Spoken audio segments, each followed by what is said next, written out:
Lanjutan, masih bab keempat. Wahai Buhairo, cobalah kau singkap tabir ini. Mampukah kau menanggung kebenaran tentang realitas dunia ini? Justru cacat inilah atau ketidakmampuan melihat realitas yang telah memelihara dan menghidupimu selama ini. Jika kutarik semua kepalsuan ini, niscaya kau akan jatuh seperti Isfandiar dengan anak paman Rustam menembus sebelah matamu. Buhairo berkata, justru gara-gara tipu dayamu manusia jadi terlalu menganggap tinggi hidup mereka, bahkan sampai menyingkirkan Tuhan mereka sendiri, dan akibatnya mereka buta akan kesejatian dan diri sendiri. Iblis berkata, tidak Buhairo, telah kuperlihatkan kesejatian diri mereka. Tipu dayaku telah memberi mereka inspirasi tentang kehormatan manusia. Jika tidak dibohongi soal nilai-nilai hidup mereka yang menurut tuduhanmu dibangkitkan olehku, niscaya tak akan ada yang mau bertahan di dunia ini. Karena saat itu juga mereka segera mencampakkan belenggu kehidupan mereka dan berbondong-bondong kembali kepadanya. Tapi jika kututupi kebenarannya dan hanya menunjukkan apa yang mereka inginkan, lihat saja, niscaya hanya orang-orang terpilih dan memang pantas sajalah yang rela berkorban dan menghampirinya atas keinginan sendiri. Sisanya tak lebih dari sampah penciptaan dan tak pantas ditinggikan. Jika mereka memang tak menghargai hidup mereka sendiri, apakah nilai pengorbanan mereka? Akulah yang memberi arti pada pengorbanan, akulah yang memisahkan gandum dan dedaknya. Buhairo berkata, di bawah pengaruhmu umat manusia kelaparan, saling membunuh dan berperang. Mereka singkirkan apa yang justru menjadi perintah Tuhan dan berlomba-lomba melakukan larangannya. Iblis berkata, kujebloskan mereka dalam penderitaan dan kesengsaraan. Itu benar. Tapi melalui penderitaan dan kesengsaraan justru watak asli manusia bisa tersingkap. Tuhan berkata, lakukanlah semaumu terhadap mereka, tapi biarkan mereka hidup. Hanya dengan demikian akan kita lihat seberapa berharganya harta mereka di mata mereka dan seberapa tulus cinta mereka. Hadapkan cermin penderitaan kepada mereka, agar mereka menipu, melihat kesejatian diri dan bersaksi atas diri mereka sendiri, tak peduli apakah mereka tampan atau buruk rupa. Di akhirat nanti tak akan lagi mereka ribut seperti sekarang. Mata, kedua tangan, dan lidah mereka akan menjadi saksi atas apa yang telah mereka lakukan. Keadaan damai dan tenang menutupi kemuliaan manusia. Lantas bagaimana mereka menemukannya? Tentu saja melalui pertumpahan darah, kekerasan, dan kejahatan. Dalam keadaan damai dan makmur, hidup manusia jadi lebih berarti bagi mereka. Tapi kenapa menurut argumenmu justru aku yang jadi sumber keegoisan manusia? Masih saja kau tuduh aku sebagai penyebab segala penderitaan dan kesengsaraan. Bukan aku yang menciptakan kedua hal itu ataupun segala bentuk kekejian lainnya. Aku hanya bertindak sesuai dengan keinginan Tuhanku. Ketika Isa masih kanak-kanak, Yusuf membawanya menemui seorang guru bernama Zacchaeus, lalu mencoba mengajarinya tentang abjad dari A sampai Z. Diejakannya satu persatu dengan jelas dan tepat kepada Isa. Isa memandang sang guru dan berkata kepadanya, bagaimana mungkin engkau mau mengajariku alfabet? Engkau bahkan tak tahu sifat dasar huruf A, apalagi mengajarkan tentang sifat sebenarnya huruf B. Lalu ia menanyai Zacchaeus tentang huruf A. Keruan saja Zacchaeus tak bisa menjawab. Isa berkata, dengarlah guru, akan kujelaskan arti sesungguhnya huruf A, dan perhatikanlah garis-garisnya.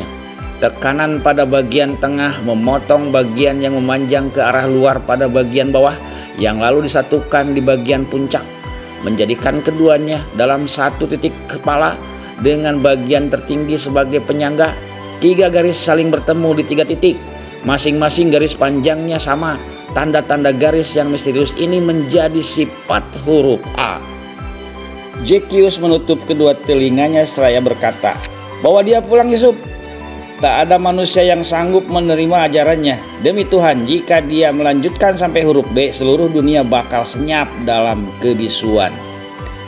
Dia telah menyeretku begitu jauh dan masih saja aku tak mampu memahami apa yang dia maksud. Menakutkan melihat adanya sejumput kebenaran dari huruf. Aku ini cuma seorang tua yang menginginkan murid, tapi kau malah membawakan aku seorang guru. Bawa dia pulang, Yusuf." Iblis melanjutkan, "Ada yang percaya bahwa Isa mengungkapkan daya magis alfabet pada waktu itu. Yang lain menyatakan sebagai kiasan masalah Trinitas. Omong kosong saja semua itu. Tapi bahkan dengan mengetahui hal ini, kau masih saja kacau. Kau lebih banyak dibingungkan oleh penampilan luar segala sesuatu. Sebagaimana halnya selarik garis huruf A yang mengarah ke bawah. Bagi dunia, aku berada di titik paling jauh dari segala yang benar dan murni. Tapi ketahuilah wahai Buhairo, di surga semua garis itu bertemu dan saling menyatu. Kebaikan dan kejahatan adalah satu adanya. Akulah tangan putih kebenaran yang suci lagi ternoda, terulur dari lengan baju Musa. Aku menggenggam keindahan Yusuf dan keelokan bertutur para nabi terdahulu. Ku sesatkan mereka yang diperintah oleh Allah. Dengan cara ini aku mengabdi sepenuhnya. Akulah lambang segala kemurkaan bagi mereka yang dilindungi Allah. Mereka tidak mengutukku sama sekali, tidak jantan untuk menghina dia yang memang tak punya daya serta kuasa apapun terhadap yang benar. Akulah tongkat Musa. Allah telah mencampakkan aku ke bumi untuk membasmi ular di antara manusia. Tak ada yang kulakukan kecuali atas perintah yang jelas darinya. Siapakah yang telah menyesatkan Fir'aun? Allah sengaja mengeraskan hatinya agar mukjizatnya bisa disaksikan dan dikenang oleh dunia. Setiap kali, bahkan menjelang kematiannya, Fir'aun selalu ragu dan berpikir, "Aku akan melepaskan orang-orang Yahudi itu." Tapi Allah berkata, "Taubatmu tak diterima," dan kemudian mengutuknya. Allah memang menciptakan Fir'aun dengan takdir seperti itu. Dia membutuhkan Fir'aun sebagai contoh bagi siapapun yang menentang Musa. Apakah gunanya seorang Fir'aun yang bertobat? Niscaya segala mukjizatnya akan tampak remeh dan konyol. Dia mengasah pedang dengan menghantamkannya ke batu. Taman penciptaannya tidak dia olah dengan kelembutan, tapi dengan garam dan racun mematikan. Semua demi tujuannya, bukan tujuanku. Siapakah yang telah mengutukku? Dengarlah kau. Hanya seorang pengecut yang mengutuk pedang sang raja, hanya karena pedang itu menyentuh lehernya. Lihat, siapakah yang memegang pedang itu? Hanya karena kau terlalu takut dan pengecut untuk mengutuk langsung sang raja, kau pilih untuk mengutuk instrumennya, walaupun instrumen tersebut sepenuhnya hanya mematuhi kehendak sang raja. Buhairo berkata, "Bagaimana dengan kebebasan berkehendak? Mereka yang dihancurkan oleh Tuhan, yang telah diserahkan Tuhan ke dalam genggamanmu.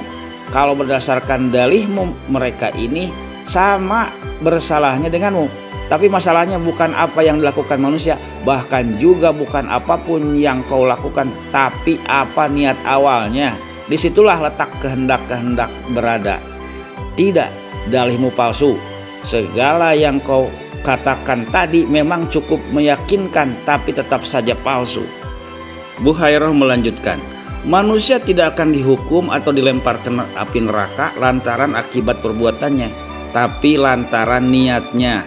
Hasil akhir setelah niat terpatri sepenuhnya selalu milik Tuhan. Jadi, jika niat seseorang itu buruk tapi hasilnya baik, dia tetap tidak akan dianggap baik. Tapi jika niatnya baik tapi hasilnya buruk, dia tak akan dianggap buruk. Dunia ini memang bukan kerajaan milik manusia. Jagat raya ini milik Tuhan semesta alam. Walaupun Namrud dan Fir'aun berkuasa dan mengangkat dirinya sebagai Tuhan yang berkuasa, kekuasaan mereka tak ada artinya dibanding takdir Tuhan. Kesombongan telah menempa mereka dalam tungku kebodohan, bahkan bahwa Namrud berhasil menguasai dunia dan mati hanya karena gigitan serangga, itu adalah takdir Tuhan. Tapi soal dia mengangkat diri sebagai Tuhan, itu pilihan dirinya sendiri. Iblis membantah, "Aku menerima perintah Allah dan tak pernah sekalipun mempertanyakan siapa yang dia kutuk dan siapa yang dia berkahi. Karena itu semua memang hak dan pilihannya. Tidak pula kupisahkan keinginan dari tindakan, karena kupikir tak ada wilayah kekuasaan yang terpisah dari kekuasaannya." Lantas siapa yang mengeraskan hati Fir'aun? Siapa pula yang menyesatkan siapapun yang dia inginkan? Kau bilang Namrud memanggil dirinya Tuhan dan ini adalah pilihan serta perbuatannya sendiri tanpa ada sangkut pautnya dengan Allah. Sadarlah kau wahai Buhairo bahwa dengan demikian kau meletakkan Namrud independen terhadap Allah, mengatakan bahwa Namrud atau setara dengannya. Kau buat Namrud jadi Tuhan dengan membubuhinya kekuatan untuk meyakini apa yang sejatinya berlawanan dengan apa yang Allah inginkan. Dia yakini tak ada kekuatan lain di luar Allah. Jika dia buat seseorang itu jahat, dikutuknya aku untuk menghukum mereka. Jika dia buat seseorang itu baik, dikutuknya aku untuk menguji mereka. Tak ada kekuatan atau daya apapun selain Allah. Dia yang mengangkat Namrud untuk melawan Ibrahim. Dia pula yang mengangkat Fir'aun untuk melawan Musa. Dia juga mengangkat Babilonia untuk meruntuhkan Israel. Jika Muhammad adalah instrumen kemurahhatian Allah, kenapa pula kau mengetukku? Tak ada bedanya, aku pun instrumen kemurkaan Allah. Allah berkata kepada Ibrahim, "Aku akan menghancurkan kedua kota ini." Ibrahim berkata, "Akankah engkau hancurkan yang tak bersalah bersama dengan mereka yang jahat? Jika engkau temukan ada 10 orang yang baik di dua kota ini, maukah engkau mengampuni mereka semua?" Allah menjawab, "Tak ada hakmu mempertanyakanku. Percayalah bahwa aku akan menyelamatkan yang baik dan menghancurkan yang jahat. Tapi karena aku Maha Pengasih dan engkau telah mengajukan permintaan dan kutangguhkan pengadilan mereka untuk sementara waktu, kalau memang ada 10 orang yang baik di sana. Tapi tahukah kau berapa jumlah orang baik yang ditemukan oleh para malaikat Allah saat itu? Tak sampai 10. Tidak, hanya Lut dan putrinya saja, bahkan istrinya pun tidak diampuni. Karenanya Allah kemudian menghancurkan kedua kota itu tanpa bekas sama sekali. Dia bahkan juga akan menghapus mereka dari catatan sejarah, kalau saja dia tak berkehendak menjadikannya peristiwa itu sebagai demonstrasi tiraninya. Ketika bola api dan belerang panas menghunjam dari langit, tak ada satu orang baik pun yang mengutuk api tersebut dan tak ada satu malaikat pun yang keberatan. Karena ini terjadi memang atas perintahnya, tak lebih dari sekedar instrumen kemurkaan Allah. Hanya orang-orang jahat yang mengutuk bencana itu. Jadi hanya orang jahat jugalah yang mengutuk aku, karena aku memiliki kekuatan yang melebihi mereka. Orang baik lebih suka menahan diri karena mereka tahu posisiku sebenarnya. Tak ada dayaku untuk membuat orang jadi jahat, tapi kejahatan mereka sendirilah yang memberiku akses untuk menguasai mereka. Hujan api dari langit tidak membuat para penghuni kota Sodom menjadi jahat, tapi kejahatan merekalah yang membawa hujan api itu bagi mereka. Tapi kau masih saja mengutuk dan menolak menganggapku sebagai mitra bagi Allah dalam ciptaannya, hanya gara-gara aku tak mau sujud. Jika dia memang memerintahku untuk membangkang perintahnya, mana mungkin aku menolak? Jika dia memang menginginkan aku untuk sujud pada waktu itu, sungguh dia mampu membuatku sujud. Apa kau pikir dia begitu lemah sampai aku mampu menentangnya? Ketika Musa mendaki gunung Sinai dan mendengar suara Tuhannya, ia berkata, "Bagaimana caraku berbicara mewakilimu di hadapan Fir'aun? Aku ini pembunuh dan buronan kerajaan, mustahil dia mempercayaiku." Allah berkata, akan kuberikan 5 tanda kekuasaanku padamu agar ia percaya. Fir'aun berkata, apa nama Tuhanmu? Siapakah sesembahan kaum Yahudi? Musa berkata, aku dengan nama ini Tuhanku mewujud. Fir'aun berkata, kau tak bisa mengaku aku posisi itu, posisi kenabian begitu saja. Kau adalah seorang pembunuh dan buronan kerajaan. Tak mungkin Tuhan memberikan posisi seperti itu pada seseorang penjahat. Musa berkata, memang benar, aku adalah seorang pembunuh. Aku juga seorang buronan kerajaan. Dan aku takut akan hukuman. Tapi aku datang ke sini bukan sebagai buronan. Kubawakan pesan dari Allah dan tanda-tanda kekuasaan. Fir'aun berkata, tunjukkan padaku. Musa berkata, akan kuberikan 5 tanda kepadamu. Musa lalu melempar tongkatnya menjadi seekor ular, mendesis-desis di kaki Fir'aun. Musa meraih dan memegang ekornya, dan ular itu kembali berubah menjadi sebatang tongkat. Lalu Musa menyelipkan tangannya ke balik baju. Saat ia menariknya, tangannya itu menjadi putih dan terjangkit lepra. Sekali lagi ia diselipkan tangannya ke balik baju, maka kulitnya pun kembali normal. Lalu Musa menumpahkan semangkuk besar air bening yang seketika berubah menjadi darah begitu menyentuh lantai. Padahal tadinya air bening biasa saja. Fir'aun berkata, ini baru 3 tanda, kau janjikan 5 padaku. Musa berkata, akulah tanda yang keempat dan kau yang kelima. Fir'aun berkata, teka-teki macam apa ini? Hanya segitu saja muslihatmu. Musa berkata, layaknya tangan putih. Aku ternodai, tapi ketika Allah menyembunyikan aku darimu, aku menjadi suci. Karena Allah menuntun siapapun yang Dia kehendaki. Layaknya air kau pun murni. Allah menganugerahimu berbagai kesempatan dan kelebihan serta menjaga dan memenuhi segala keinginanmu. Tapi kini kau dicampakkan dan ternodai, karena Dia juga menyesatkan siapapun yang Dia kehendaki. Seorang pengecut dan pembunuh telah meninggalkan istana, tapi seorang Rasul Allah telah kembali. Kekuasaannya melebihi dan mengendalikan apapun sepenuhnya, dan aku tidak diizinkan mempertanyakannya. Dia mencapakanku untuk kemudian membangkitkanku kembali. Dia meninggikanmu untuk kemudian mencampakkanmu. Kekuatan dan kekuasaan Allah melampaui apapun. Dia tiada bersekutu dan dipersekutukan, tidak butuh bantuan atau persetujuan apapun. Dia adalah segalanya dan tak ada apapun yang bukan miliknya. Para rasul berkata, kita semua akan berpulang kembali padanya. Tapi aku pikir, memangnya siapa yang pernah pergi? Tak ada sepatah pun kata yang kita ucapkan yang belum Dia dengar lebih dulu, bahkan sebelum kita bicara. Tak ada perbuatan kita yang tidak Dia ketahui sebelumnya, bahkan sebelum kita sadar. Tak ada tempat bagimu berdiri tanpa berada di bawah bayang-bayangnya. Fir'aun berkata, aku berhak mendapatkan posisiku yang sekarang. Melalui kekuatan dan kekuasaan, aku mengangkat diri di atas seluruh orang Mesir dan menjadi tuan bagimu. Kau tak lebih dari seorang pengecut dan pembunuh, dan kau adalah buronan yang berhutang terhadap pengadilanku. Berani-beraninya sekarang kau mengutukku dan mengangkat diri jadi nabi. Ini gila. Musa berkata, apa yang diberikan oleh Allah tidak serta-merta menjadi hak manusia. Dan tak seorang pun yang berhak atas pemberian Allah walau sedikit. Dengan pemurahannya Dia menganugerahkan hidup dan kekuatan yang dibatasi oleh waktu. Keadilannya yang membuatnya mencabut keduanya darimu. Buhairoh mencibir. Iblis seraya berkata, kau ini sakit, iblis.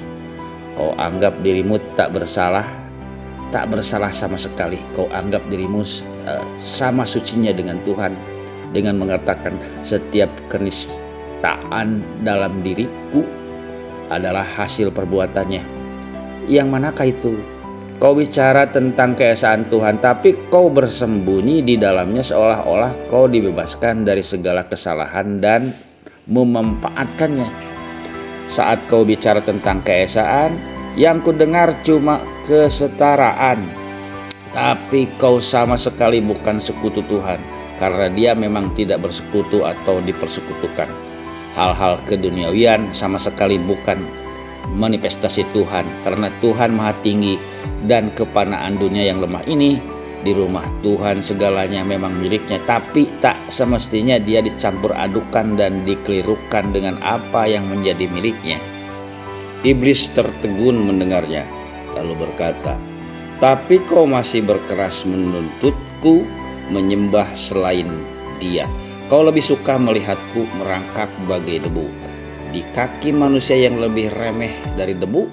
Kekasih macam apa yang menyenangkan pujaan hatinya dengan mencintai selainnya?" Buhairah berkata, "Adalah hak prerogatif Tuhan untuk menyuruhmu sujud di hadapan Adam. Kekasih macam apa yang menolak melakukan perintah seremeh itu dari pujaan hatinya?" Iblis berkata, "Tidakkah Tuhanmu menguji hamba-hambanya?" Buhairah berkata, "Jika kau memang lulus ujiannya, aku jamin kau tak akan sampai dikutuk, dibenci, dan diburuk rupakan seperti ini." Iblis menjawab, "Ketahuilah, tidak ada akhir bagi ujian semacam itu. Kau pikir masalahnya bisa selesai semudah itu? Kenapa kau tak bisa menerima bahwa aku ini memang dibentuk dan diarahkannya untuk jadi seperti ini? Kau bilang segala sesuatu adalah miliknya dan bahwa dia tak semestinya dikelirukan dengan apa yang menjadi miliknya. Tapi saat pedangnya menyentuh leherku, apakah kau akan memohon ampun pada pedang itu, bukan padanya?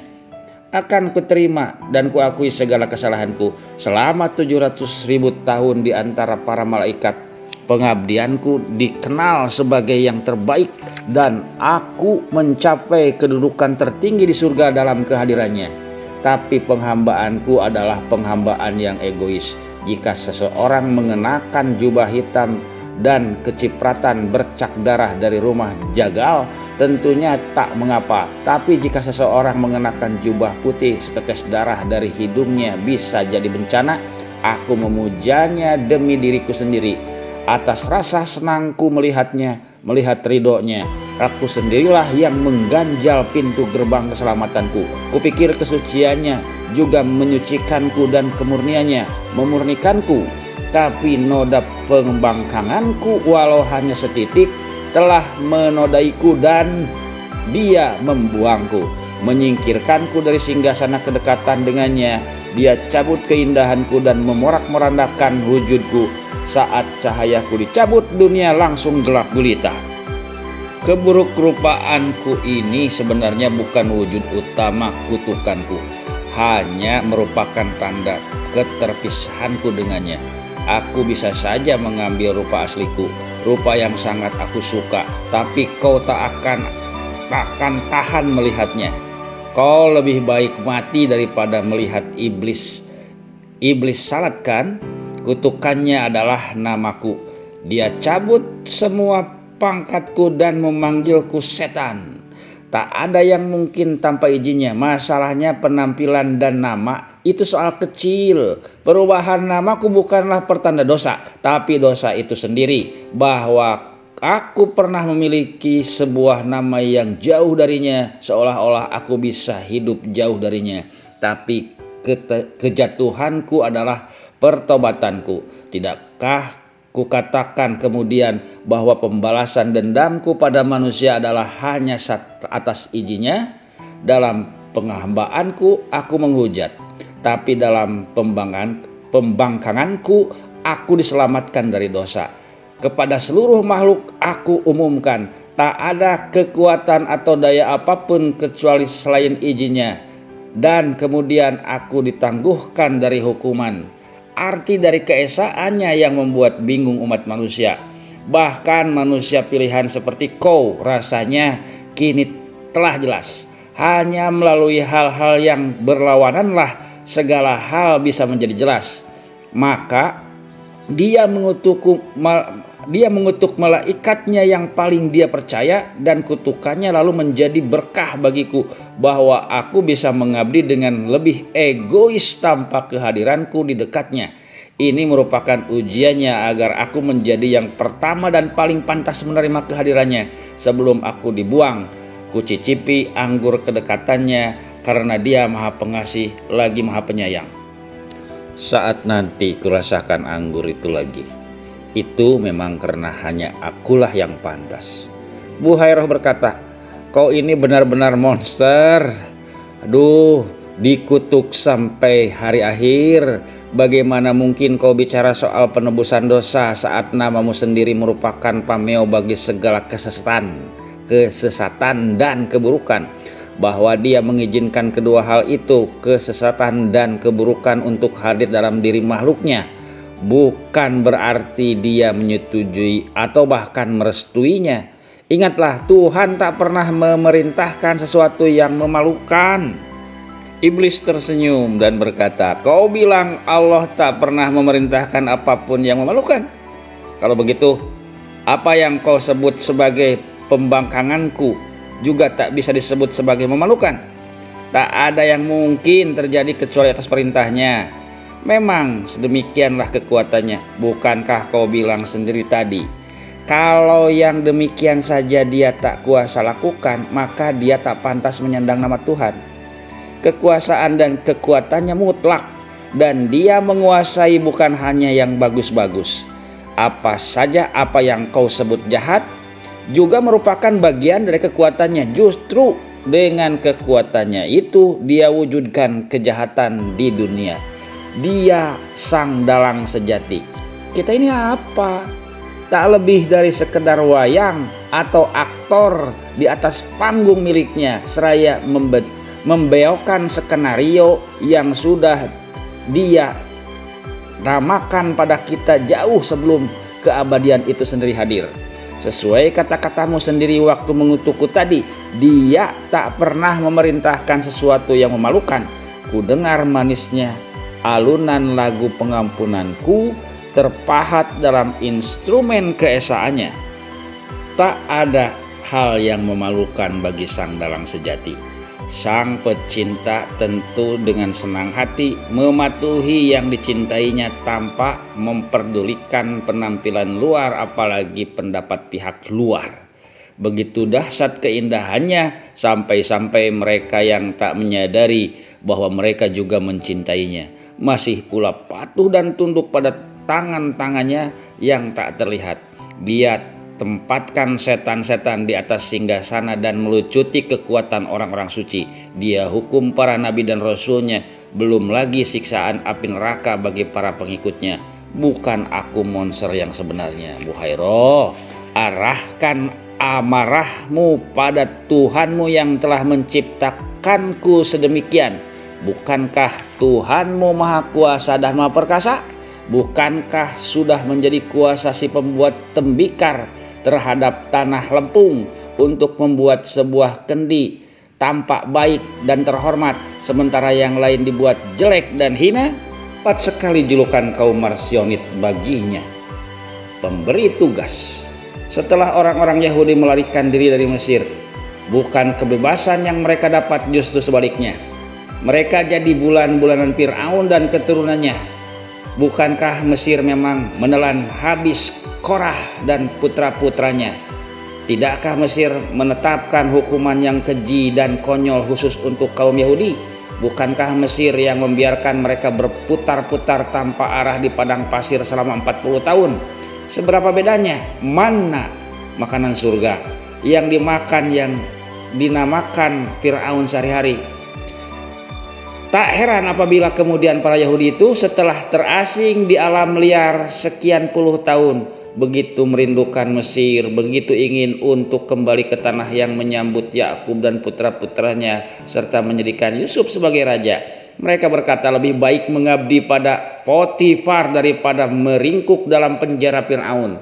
Ingatkah kau akan Maryam, adik perempuan Musa, ketika ia menentang saudaranya dan menuduhnya?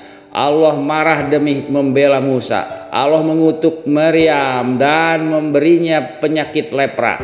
Kulitnya jadi seputih salju dan ia dipisahkan dari sukunya sendiri. Musa yang tentu saja mencintai adiknya berdoa agar Allah sudi memaafkan Maryam.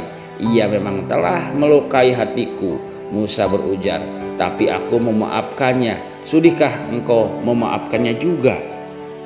Sang Maha Kejam ini tidak memaafkan apapun, padahal isi pendosa melakukan dosa tersebut atas perintahnya sendiri. Si Maha Kejam ini seperti kata orang Kristen memberikan putranya sendiri untuk membersihkan dunia dari dosa. Butakah mereka? Sampai kapanpun manusia akan tetap berdosa dan masih saja dia menuduh mereka pendosa, tak peduli nasib putranya sendiri yang akhirnya disalib. Kaum Marsionit juga bodoh dengan menyangkal penyaliban itu sebagai perbuatan Tuhan Bapa. Mereka takut mengakui kebenaran bahwa Tuhan yang satu itu telah menenggelamkan kita semua, tak peduli baik atau jahat, dalam lautan darah para pecintanya sendiri. Lihatlah segala penderitaan dan kesengsaraan yang telah ditimpakannya atas dunia ini. Lihatlah betapa monster itu melakukan semua itu hanya untuk menghibur diri. Jika ada yang terlihat murni, dibuatnya menjadi ternoda. Jika ada yang manis, dia buat masam. Jika ada sesuatu yang bernilai, dibuatnya jadi sampah. Dia tak lebih dari sekedar badut dan pesulap murahan, pembohong gila, dan kegilaannya masih terus membuatku lebih gila lagi.